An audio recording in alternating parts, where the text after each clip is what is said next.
Raging Bolt, the Tailwind on Tornadus, the Intimidate, Parting Shot, Fake Out, and Incineroar, the Follow Me on the Ogerpon to enable that Golden Go. And we're going to see right off the bat, no Golden Go just yet, but Incineroar and Urshifu from Toler facing down the Raging Bolt and Ogerpon from Luca. Intimidate over onto the Ogerpon on Luca's end, of course, with the higher critical hit ratio from that Ivy Cudgel. Maybe might not be relevant in that case, but if you're not getting the crit, it is going to be reducing that damage. The Raging Bolt, too, definitely something that can be going on to the offensive on this turn. Exactly. This Raging Bolt threatens pretty good damage into both of these Pokemon.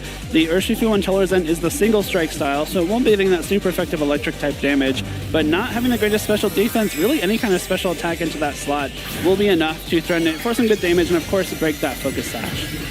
We're going to see that Terra Fairy coming out onto the Raging Bolt. Absolutely fantastic. The little heart on top of the clown. We can't even see it. It's amazing. But Fake Out is shown to make sure that it can't move this turn. Wicked Blow into the opposing slot, into the Ogerpon will bring it down just below half. Ivy Cudgel will now super effective hit into that Incineroar.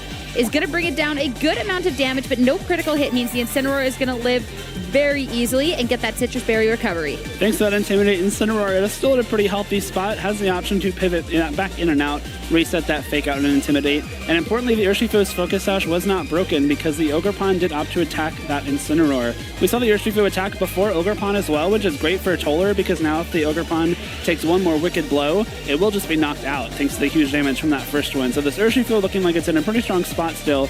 The Fairy Terra coming out from the Raging Bolt is a really great defensive option here. You will take almost no damage from anything this Urshifu can throw at you because Fairy is the one type that uniquely resists both fighting and dark, but you really can't protect the Urshifu or the Ogerpon from this Urshifu as a result. And with that Ogerpon will be going down on the second turn of the battle. And now we get to see that Electro Web. So an opportunity now to be putting the speed in your favor and a decent amount of chip damage onto that Urshifu as well as taking away that Sash. Flare Blitz fired off into the Raging Bolt. We talked about the fact it had the defensive, but it's also just such a great bulky Pokemon. It's going to take the hit very well. Yeah, that's a neutral Flare Blitz now. It drops that Dragon typing, which does make it resist Dragon or Fire type moves typically, but that still did well under half HP to that Raging Bolt, so just a testament to how bulky it is. Now Flittermane does come in, and thanks to the Electro Web, the Urshifu's Focus Sash has been broken. That is the booster energy set on the Fluttermane, boosting the speed, but we do see it has Dazzling Gleam still. So it's the option to just KO this Urshifu with the Dazzling Gleam, but do some decent damage to Incineroar, but the Raging Bolt should easily be able to pick it up here. So a much stronger offensive spot now for Luca. The Sucker Punch to make sure that even if you did have that lower speed, you can be doing some damage before things end off. Urshifu taken care of. Incineroar is going to be surviving on a sliver of health here. But of course, with the fact that the Raging Bolt is going to be the faster Pokemon, can fire off Electro Web. It doesn't need to do much. It just needs to get that last couple of HP for Luca to take the double KO on this turn. And even though Ogerpon got knocked out pretty early on in this game, Luca has now turned it around to have a 4-2 Pokemon advantage. Toler will have to send out his final two Pokemon in the form of Ogerpon and Raging Bolt, neither of which really love to see this Fluttermane, especially that Raging Bolt being a Dragon-type Pokemon. And of course, Fluttermane on Luca's side does carry Icy Wind, so you have the option to try and get either an Icy Wind or Electro Web off here, possibly set up Luca's final Pokemon for speed advantages throughout the remainder of this game. What was nice was the Sucker Punch did do a nice amount to the Fluttermane. So even with the Fluttermane being faster, you can be looking at the potential of the Thunderclap, but it's definitely one of those things that it may not quite get KO, so you do have to be careful there at this point. But now, we note it will be Terastallization from Toler's end of the field, and that will be the Ogerpon, of course. You want to get that special defense boost, because there is some big special attacking threats over on the opposing end of the field. There are. The Ogerpon on Toler's side goes for the Terastallization, will boost its special defense, but Icy Wind coming out from Luca's Fluttermane means that both of these Pokemon on Toler's side will lose one stage of speed.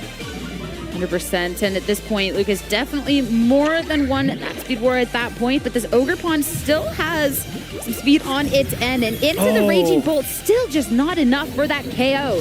Now Dragon Pulse fired off in a return. We really get to see where that body aspect is coming in handy, and Thunderbolt into the Fluttermane. not getting the KO. So good call on the Thunderbolt as opposed to the Thunderclap. Wouldn't have gotten there, but that is a big missed KO. It's a big missed KO, but they are both now pretty reasonably in Thunderclap range. You have to imagine that Thunderclap from Toler's Raging Bolt is a pretty strong option here. I believe that because of those icy winds, the Raging Bolt on Luca's side will comfortably outspeed Toler's. So if you do go for the Thunderclap first, that means your own Raging Bolt can't Thunderclap Luca's Raging Bolt because of that speed interaction. Again, it works just like Sucker Punch, where if you've already attacked or you aren't planning on using an attack move, it just fails. So you have to worry about that, but at least Fluttermane now in a very threatened spot. The Ogre Pawn on Toler's end, it does have that special defense boost as well that can probably allow it to take one Thunderclap if it needs to. Going on to here, it is going to be protect on both ends of the field for one of these Pokemon. So it's just the Raging Bolts that are going to be left to fire off. Thunderclap, that is going to be a fail targeted into a protect. And the opposing Raging Bolt with Snarl instead. So that would have been a Thunderclap that failed. But it's a move that doesn't pick up the KO regardless. Oh my gosh. This Raging Bolt hanging on with 1 HP means that it sticks around, so the Thunderclap mind game is still there. Toler really can't just freely Thunderclap Luca's Raging Bolt because if it uses its own Thunderclap, it will fail. Luckily for Toler now, the Thunderclap will be doing a lot less damage because the Snarl does lower the special attack, but you still have the option to get that one electric type attack off into Toler's Ogerpon if you need to before it can go for an Ivy Cudgel to knock you out. That is a clutch survival there from Luca Paz's Raging Bolt. The 1 HP, the invincible touch there at that point. It's crazy to see how low these Pokemon are at that point, and as the timer's going up, you gotta be so careful navigating this next turn. It could just be a Thunderclap, and it will be into the Fluttermane. That is gonna be the cleaned up KO, but we will get to see what happens next. It will be the Ogerpon still faster and still picking up that KO. That's a really big outspeed there. The Ogerpon on Toler's side gets to KO this Raging Bolt before it gets the chance to attack, and Luca crucially not going for that Thunderclap. That was the super effective damage into that Ogerpon that Luca had remaining, and possibly trying to, not get baited by something like a Follow Me, by a Spiky Shield. The Thunderclap would have failed if either of those went off, and Luca did not have another electric type attack like Thunderbolt that could have dealt consistent damage. We saw him even select the Dragon Pulse there. So a really big turn for Toler now that the Raging Bolt and Ogerpon probably have enough firepower left to take on this Landorus. Even with the Thunderclap, you could have gotten some damage, but you were at -1 special attack, and you do have the Ogerpon within body aspect and special defense boost over onto the opposing end. Earth Power going into the opposing Raging Bolt is not even enough to be picking up that KO. And now Ivy Cudgel fired off into that Landorus is going to be taking it down for Toler to take the first game of the set. Well played by Toler. It was really back and forth, right? Toler had a pretty good start to the game, but then Luca took those 2 KOs with the Fluttermane as it came in, and it looked like Toler might have been on the back foot. With that Assault Vest Raging Bolt and the Wellspring Mask Ogerpon with the special defense boost were able to stand up to the 3 special attackers Luca had remaining. And even after that huge Snarl survival on the Raging Bolt on Luca's end, I don't think Luca capitalized enough on that because he just didn't really get much out of the Raging Bolt after that.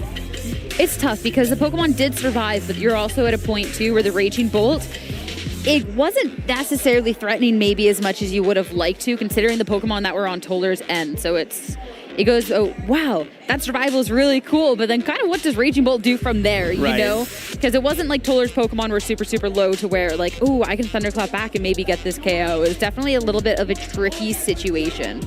I really liked those Wicked Blows early on in that game for Toler.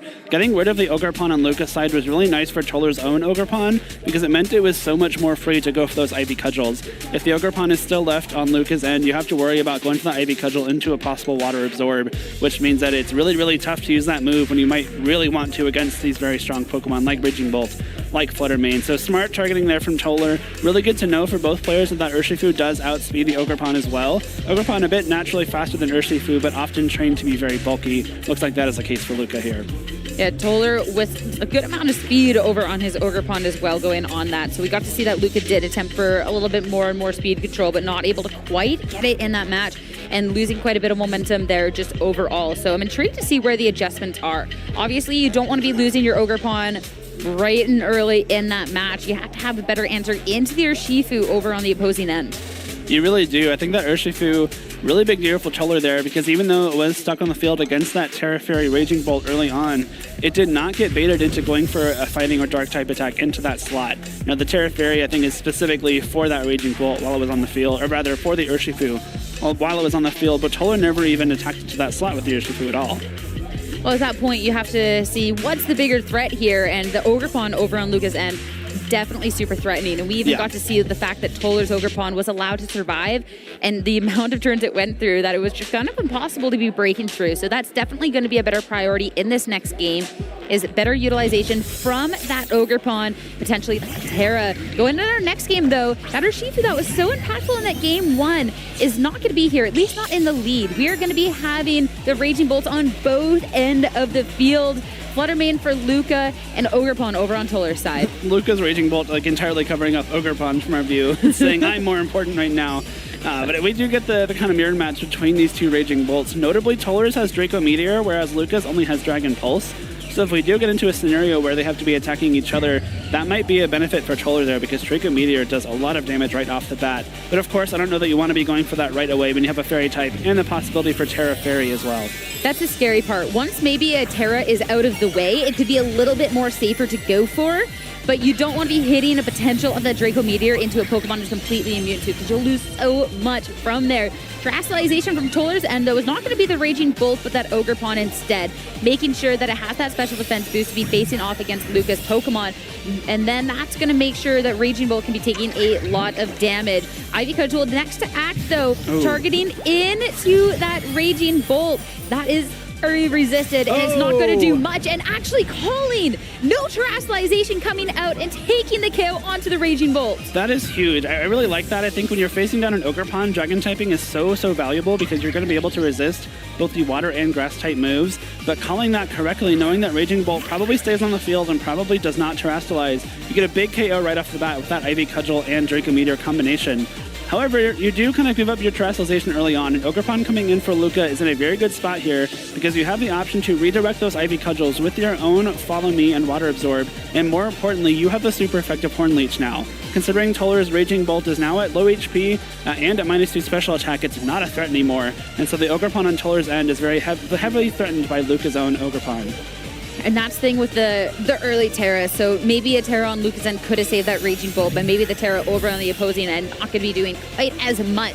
Meanwhile, into that Raging Bolt will mean that both players are down that Prehistoric Paradox. Oh, it went straight for Ivy Cudgel. It just went straight for it. Toler is not holding back. And into the Flutter Mane, critical hit. Another KO for Toler. That's a really bold play, especially going for Ivy Cudgel in the face of Luca's own Ogerpon. It makes a lot of sense when you consider that Luca's Ogerpon is, it's still at full health, right? If it does get redirected, you're not losing any ground that you've made earlier on in the match by getting it HP back. All that happens if you get redirected is nothing, exactly. And so knowing that Luca might need to go for some damage with that slot, that is a big Ivy Cudgel into that Flutter Mane slot for a clean KO. We saw the critical hit. I really don't think that mattered, because a Water Terra Ogerpon has a lot of physical attack with that Ivy Cudgel, and a Flutter Mane simply cannot stand up to it.